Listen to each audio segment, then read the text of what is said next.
आज निरुक्त में प्रथम वर्ष के जो छात्र हैं उनके लिए आज का पाठ है। कल मैंने पढ़ाया था भाव का उपदेश। भाव माने क्रिया का उपदेश। क्रिया का उपदेश कैसे होता है, उसके बाद में शब्द से ही हम समस्त व्यवहार क्यों करते हैं।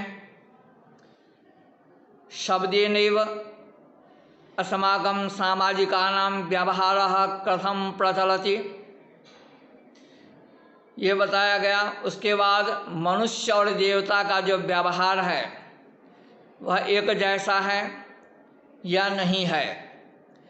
तो मैंने कहा था जो कोई भी अगर वैदिक कर्म है, कोई अनुष्ठान कर रहे हैं, तो उस अनुष्ठान में आपको वेद मंत्र का प्रयोग करना पड़ेगा। अगर आप ये चाहते हैं जो कर्म का फल हमें मिले, तो कर्मणि वेद मंत्रस्य आवश्यकता।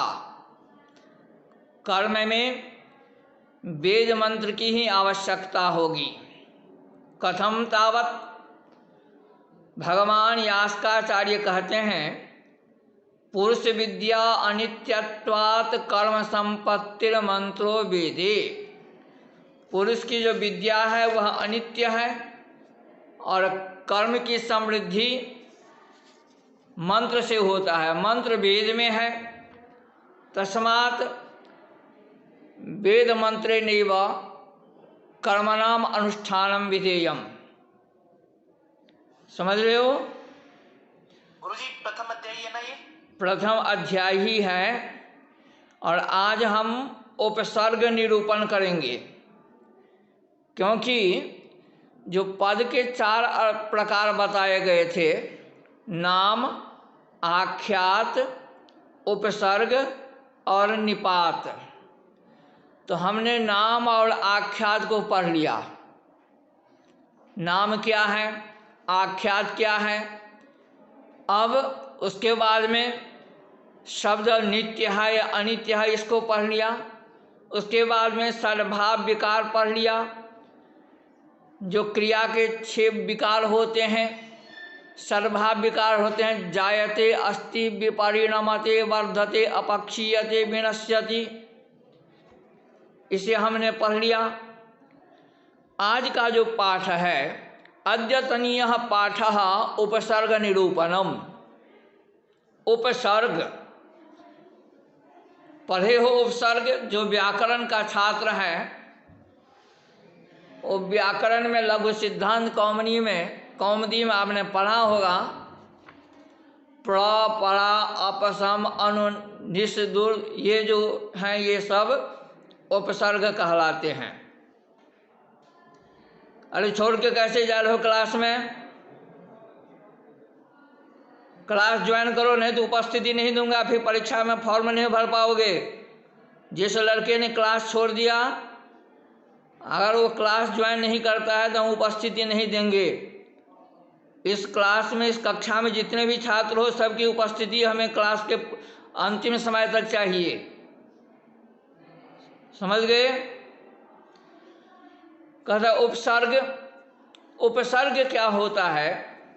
तो प्रादयः क्रिया योगे, एक सूत्र है पाणिनीय का, प्रादयः क्रिया योगे, आदि में लगता है। शब्द के प्रारंभ में लगाया जाता है उपसर्ग। कहता है जो क्या वह उपसर्ग, निरुक्तकार एक अलग प्रश्न लेकर के आ रहे हैं, अलग प्रकार की जिज्ञासा लेकर के आ रहे हैं। उपसर्गाः वाचकाः द्योतकाः वा। उपसर्ग का अपना अर्थ होता है या नहीं होता है। उपसर्गाः वाचकाः भवन्ति, द्योतकाः वा भवन्ति, इसके अपने अर्थ हैं या नहीं हैं। तो कहता है एक शाक्टायन है, शाक्टायन नाम का आचार्य, उनका मत लेकर के यास्क प्रारंभ करते हैं इस विषय को रखते हैं और इस विषय में कहते हैं जो न निर्बद्धा उपसर्गा अर्थान निराहोरिति शाकटायनः। कहता है शाकटायनः, एक नए आचार्य का नाम शाकटायनः एकः वैयाकरण आसीत्। इदानीं निरुक्तशास्त्रे शाकटायनाचार्यस्य नाम ग्रहणपूर्वकं काचित् पंक्तिः वर्तते। ये कहता है एक शाकटायन नाम के आचार्य को लेकर के ये पूर्व पक्ष उपस्थापित करते हैं। पूर्व पक्ष क्या है? तो पूर्व पक्ष होता है प्रश्नात्मक। कहता है निर्बद्धा उपसर्गा अर्थान निराहु न अर्थान निराहु शाकटायनः। कहता है जो निर्बद्ध, जो स्वतंत्र उपसर्ग हैं, कहता है निष्कृष्य नामाख्यात बद्धा पदवाक्य विरहिता संतः। कहता जो निर्बद्ध माने कि जो उपसर्ग नाम आख्यात इत्यादि से अलग विलग स्वतंत्र रूप से पढ़ा गया है, ऐसे उपसर्ग का कोई अर्थ नहीं हो रहा है, नहीं होता है। न अर्थान निराहो न अर्थान प्रकटयन्ति न कथयन्ति ते तादृशाः उपसर्गाः द्योतकाः विद्यन्ते। अगर तुमको प्रश्न पूछेगा, आज अगर इसे याद रखोगे तो जब आचार्य करोगे तो वहाँ पर में आप जब यूजीसी नेट की परीक्षा देंगे तो वहाँ भी पूछता है जो उपसर्ग किसके मत से अर्थ को नहीं कहता है, तो शाकटायन के मत से उपसर्ग स्वतंत्र उपसर्ग जो है वह अर्थ का प्रकटन, अर्थ का वक्तव्य नहीं करता है। न निर्बद्धा उपसर्गा अर्थान निराहो रीति शाकटायनः। ये शाकटायन आचार्य का मत है। किसका मत है? ये शाकटायन का मत है। यह पूर्व पक्ष हुआ। ठीक है, तो कहता क्या होता है अगर अपना उसका अर्थ नहीं होता है, स्वतंत्र रूप से जो उपसर्ग पढ़े गए हैं उन उपसर्गों का अर्थ नहीं होता है, तो क्या होता है? कदनामाख्यातयोस्तु कर्मोपसंयोगद्योतका भवन्ति। नामाख्यातयोस्तु कर्मोपसंयोगद्योतका भवन्ति। नाम च आख्यातश्च नामाख्यातौ तयोः नामाख्यातयोः तुम निश्चयार्थकः निपातः कर्मोपसंयोगद्योतकः। कर्मोपसंयोगद्योतकः मतलब होता है अर्थोपसंयोगद्योतकः भवन्ति। एते उपसर्गाः वाचकाः न सन्ति द्योतकाः सन्ति। अगर पूछेगा जो शाकटायन के मत से उपसर्ग वाचक है या द्योतक है, तो आप कहेंगे जो शाकटायन के मत से उपसर्ग द्योतक है, वाचक नहीं है। कहता क्या करता है, कौन सा काम करता है उपसर्ग? कहता नाम और आख्यात के साथ में। नाम माने क्या होता? संज्ञा। आख्यात माने क्या? तो क्रिया। कहता नाम और आख्यात के साथ में मिलकर के उसी के अर्थ को द्योतित करता है, प्रकाशित करता है, उसी को चमत्कृत करता है। नामाख्यातयोस्तु कर्मोपसंयोगद्योतकाः भवन्ति। नाम और आख्यात के साथ में मिल करके उसके अर्थ को द्योतित करता है, प्रकाशित करता है। तस्मात् स्वातंत्रेण पठिताः उपसर्गाः द्योतकाः एव न तो वाचकाः। ये वाचक नहीं होते। यह यहाँ पर में पूर्व पक्ष समाप्त हो गया। अब सिद्धांत कहते हैं, यास्क को जो अभिमत है यास्क का जो विचार है उसे कह रहे हैं। जो क्या मत है यास्क का?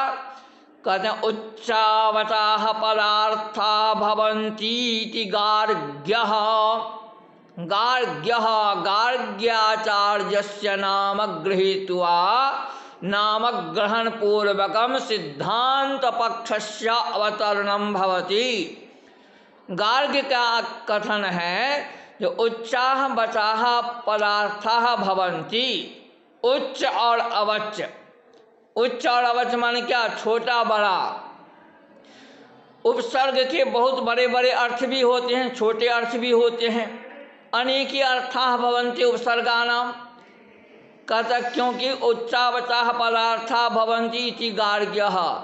गार्ग्य के मत से उपसर्ग वाचक हैं, द्योतक नहीं हैं, जबकि शाक्तायन के मत से उपसर्ग द्योतक हैं, वाचक नहीं है। और यास्क का सिद्धांत भी गार्ग्य के सिद्धांत से मिलता है। यास्क भी कहते हैं, यास्काचार्य भी कहते हैं जो उपसर्ग का अपना स्वतंत्र रूप से अर्थ होता है, इसीलिए कहता है उच्चावचाः पदार्थाः भवन्तीति गार्ग्यः। कहते ये गार्ग्य का मत है। कहता कैसे? तद येषु पदार्थे प्राहुरिमे तम नामाख्यातयोरर्थ विकरणम। कहता है जो आप जिसको द्योतक कर रहे हैं शाक्तायन, ये नाम और आख्यात के द्योतक होते हैं, अर्थ के कर्मोपसंयोगक द्योतक होते हैं, उसी को ये कह रहे हैं गार्ग्य। जो नाम और आख्यात के साथ में जो ये अर्थ कहता है, यह अर्थ में विकार प्रकट करता है। कहता यही इसका उपसर्ग का अपना वाचकत्व पक्ष है। यह वाचकत्व पक्ष है। उपसर्ग वाचक होता है, नाम और आख्यात के साथ में मिलने के बाद में इसका अपना विशिष्ट अर्थ होता है। जैसे ही ये नाम और आख्यात के साथ में मिलता है तो उसके अर्थ में विकार प्रकट कर देता है, उसके अर्थ में परिवर्तन कर देता है। इसीलिए अगर जिसका अपना स्वतंत्र अर्थ नहीं होगा वो दूसरे के साथ भी अनर्थक ही होगा। जिसका अपना वजूद नहीं है वह दूसरे के साथ भी कोई कार्य नहीं कर सकता है। जो स्वतंत्र रूप से कार्य कर सकता है वह समूह में भी कार्य कर सकता है। तो गार्ग्य का मत है जो ये उपसर्ग स्वतंत्र रूप से भी अर्थ को प्रकट करते हैं। इस कारण से जब ये नाम और आख्यात के साथ मिलते हैं तो इनके अनेक अर्थ में विकार हो जाता है। न अर्थ विकरणम, नाम आख्यात के जो विकार है उपसर्ग के लगने पर में अर्थभेद उपस्थित हो जाता है। तस्मात् इसी कारण से जो यह उपसर्ग है अर्थवन्तः उपसर्गाः, अर्थवन्तः अर्थात उपसर्गाः वाचकाः, ये सिद्धांत हुआ। का कैसे? कल जैसे अब अर्थ बता रहे हैं, कुछ उपसर्गों के अर्थ यहाँ बताए गए हैं। इसको याद कर लेना। इसको पंक्ति में जो PDF भेजा गया है उसमें है आ इत्यर्वागर्थे। कदा इति अर्वाक इधर उधर के अर्थ में यह आ मन आंग उपसर्ग है। प्रपरेत्येतस्य प्रातिलोम्यम, प्र और परा, आ का विलोम, विलोम माने विपरीत अर्थ को कहता है। इसका मतलब हुआ जो आ इधर के अर्थ में आता है अर्बाक अर्थे आ माने आंग उपसर्ग, इसका विपरीत अर्थ कहता है प्र और परा, यह इसका विपरीत अर्थ कहता है। फिर कहता अभित्याभिमुख्यम, अभी जो उपसर्ग है अभिमुख में सम्मुख के लिए है, सम्मुख को कहता है।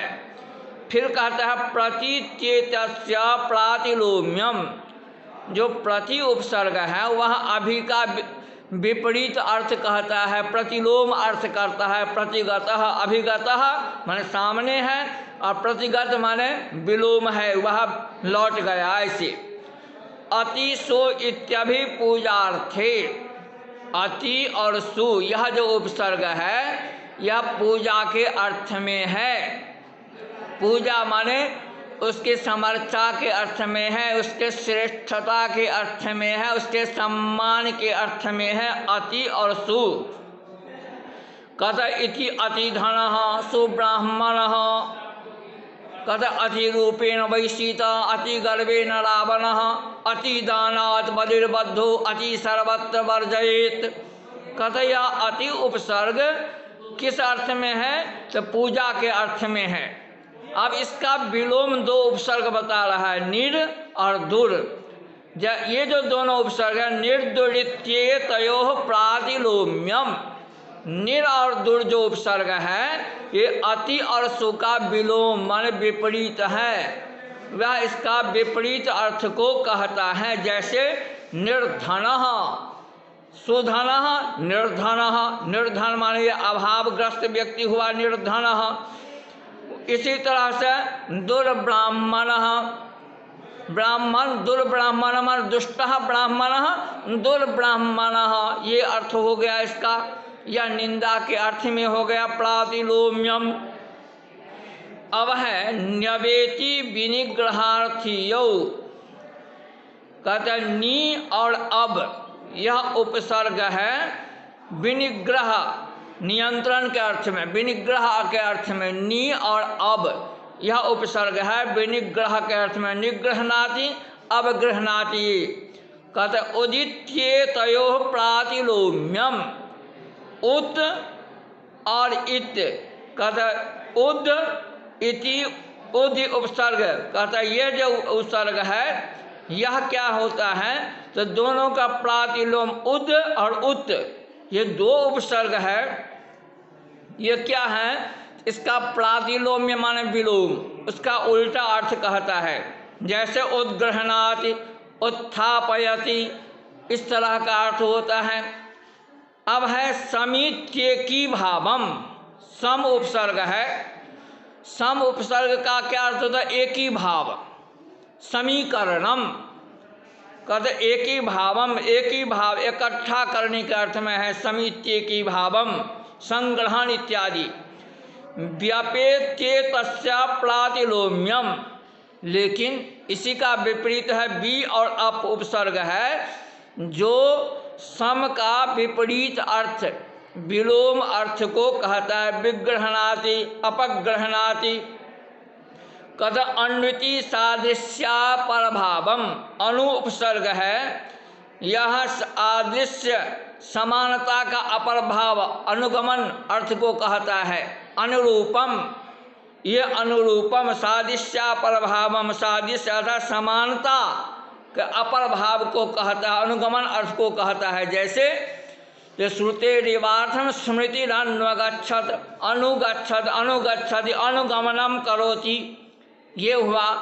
अपीति संसर्गम, अपि उपसर्ग है, यह संसर्ग माने जोड़ने के अर्थ में। संसर्ग जैसे मधुनोपि स्यात्, सहज भी है, इदम अपि स्यात्, यह भी है, देवदत्तम अपि आनय, राम कृष्णम अपि आनय, देव कृष्णम अपि आनय, यह जो अर्थ है अपि माना और भी, एंड के अर्थ में इसका प्रयोग करते हैं। उपेत्युपजननम, उप उपसर्ग जो है यह उपजन, उपजन माने यह समीप के अर्थ में है, अधिक के अर्थ में है। जैसे अधिक उपेत्युपजन उपजायति अधिकम भवति। परि, यह जो उपसर्ग है परीति सर्वतो भावम, सब तरफ से अर्थ में, चारों तरफ से ग्रहण करने के अर्थ में है परि उपसर्ग। परिधावति परिग्रहणम, अधि इति उपरिभावम ऐश्वर्यम वा, अधिमंत्रम विराजमान है, जैसे कहते हैं मंच पर बैठे हुए। कहते अधि उपसर्ग उपरिभाव को कहता है, उपरिभावन उस पर विराजमान आसीन के अर्थ में होता है, अधिपति अध्यक्ष इत्यादि। एवं इस तरह से यास्क ने एक एक उपसर्ग का एक एक अर्थ बता दिया।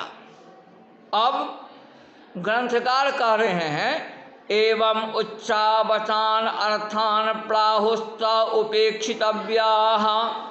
कहते एवं अनेन प्रकारेण एवं प्रकारेण अनेके अर्थाः ग्रंथादौ ब्राह्मणादि ग्रंथादौ आरण्यकोपनिषत्सु प्रकटिताः प्रभाविताः विद्यन्ते। अनेके अर्थाः तत्र तत्र कथिताः पठिताः सन्ति।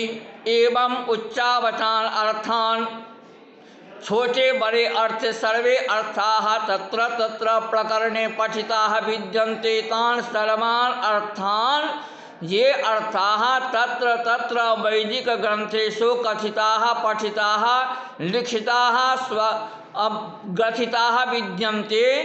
ते उपेक्षितव्याः। उपेक्षितव्याः माने किम्? उपसमीपे गत्वा अध्ययनं कृत्वा ईक्षितव्याः अवलोकनीयाः संधारणीयाः। ते यथा वचनमभ्यो उपेक्षितव्याः। एवं प्रकारेण इस प्रकार से उपसर्ग के अनेक अर्थ उपसर्गाः वाचकाः सन्ति। ते पक्षाः ग्रंथकारेण अत्र प्रकटिताः। इस तरह से ग्रंथकार ने उपसर्ग के अनेक अर्थ को कहा। अब जो आपका आज प्रथम पाद है यह पूरा होता है। अब द्वितीय पाद में जब निरुक्त का प्रथम अध्याय का द्वितीय पाद आप खोलेंगे, वहाँ पर में निपात लक्षणम है। निपात सुना होगा। निपात अगर व्याकरण पढ़े हो थोड़ा बहुत तो आचार्य क्या कहते हैं? इति निपातना सिद्धि ही निपातः निपात एका जनान। ये सारे बहुत सारे सूत्र हैं निपात पर में। अथा निपाताः अथ मन अप्रद्यात अनंतरम जदा नाम आख्यात उपसर्ग। जब नाम आख्यात और उपसर्ग की बात हो गई, चर्चा हो गई, कहते अब शिष्ट बचता है क्या? तो निपात बचता है। चौथा जो पद जात है वह निपात है।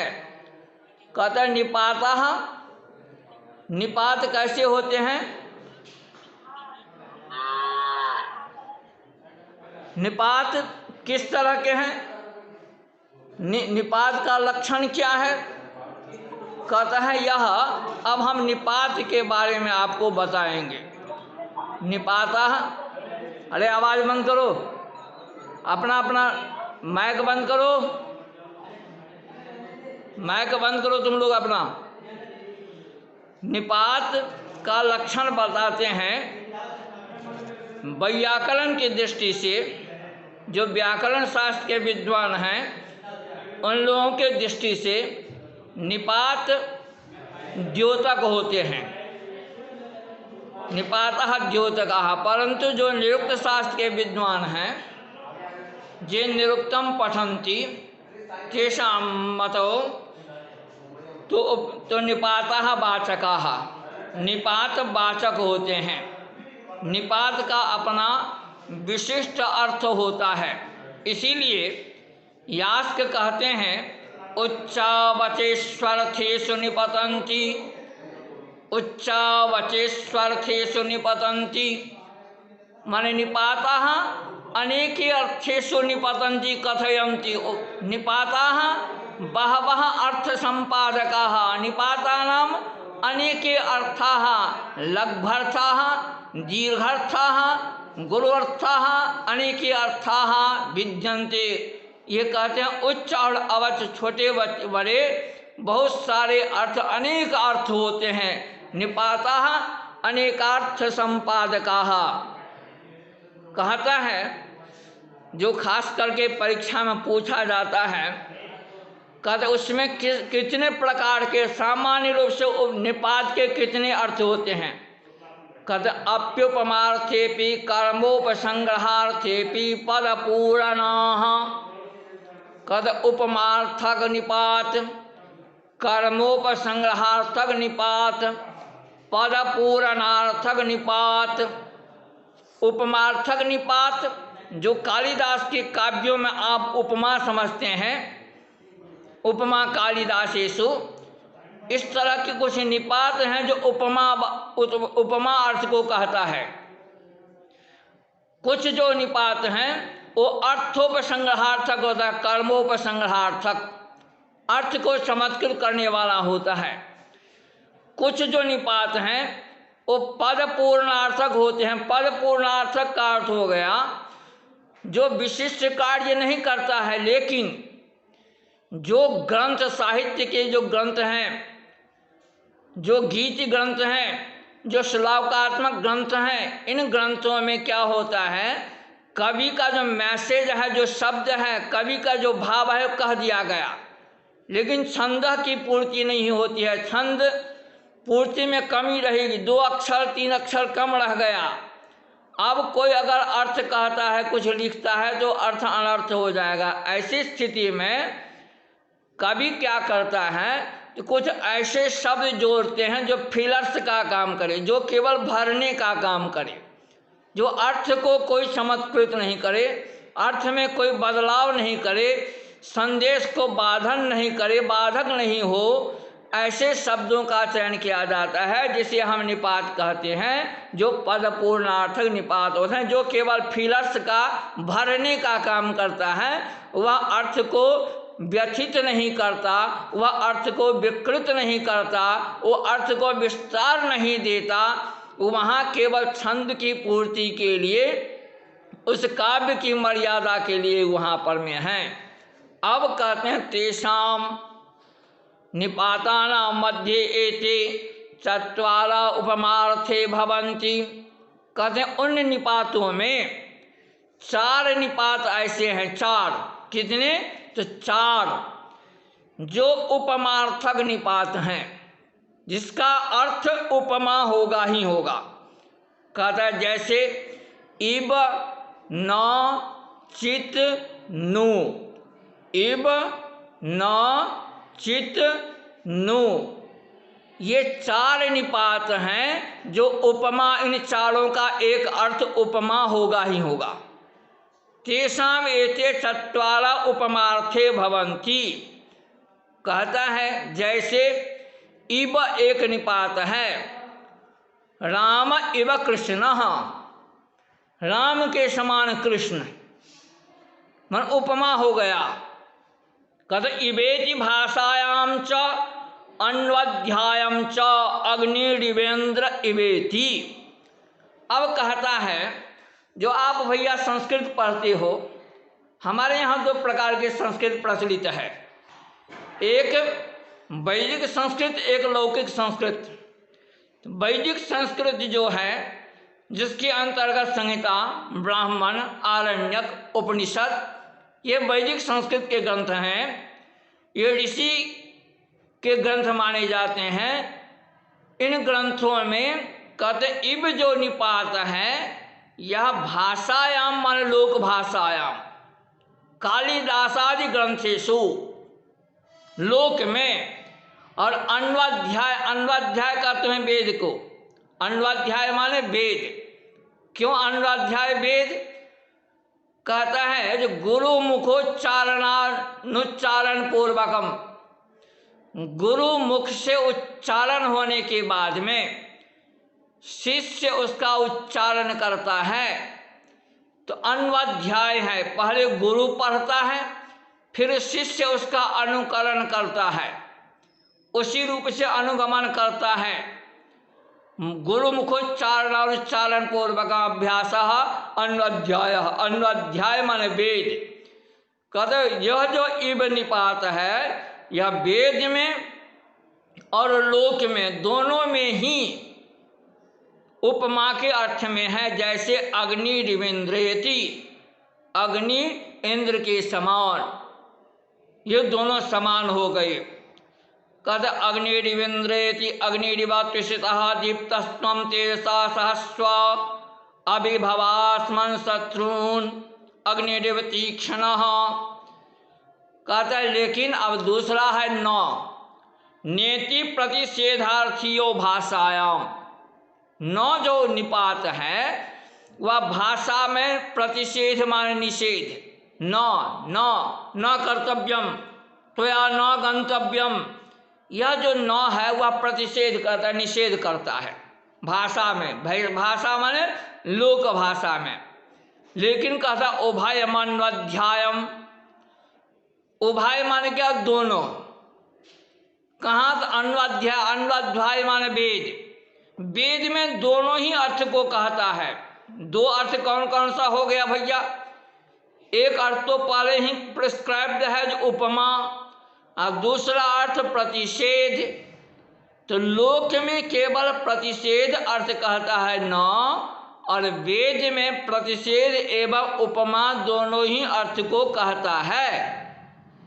जैसे नेन्द्रम देवम ममंसत इति प्रतिषेधार्थी जह पुरस्तात् उपचारस्तस्य यत् प्रतिषेधति, कहता है इंद्र देवता को नहीं मानता, न इंद्रम देवम अमंसत, इंद्र को देवता नहीं मानता।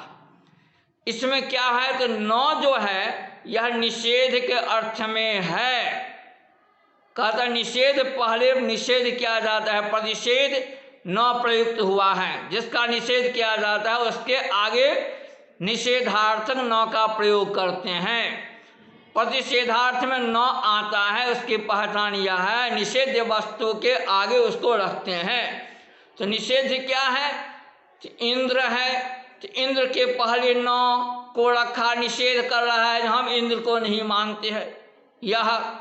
अब दूसरा है दुर्मदासो न सुरायाम इति उपमार्थी यह उपरिष्टात् उपचारस्तस्य ये नोपमीमीते। कहता सुलायाम, सुला मन क्या, तो मदिरा। कहता कुत्सित मदिरा के समान अयम पुरुषः पीत मत्तः तथा भवति तद्वदेव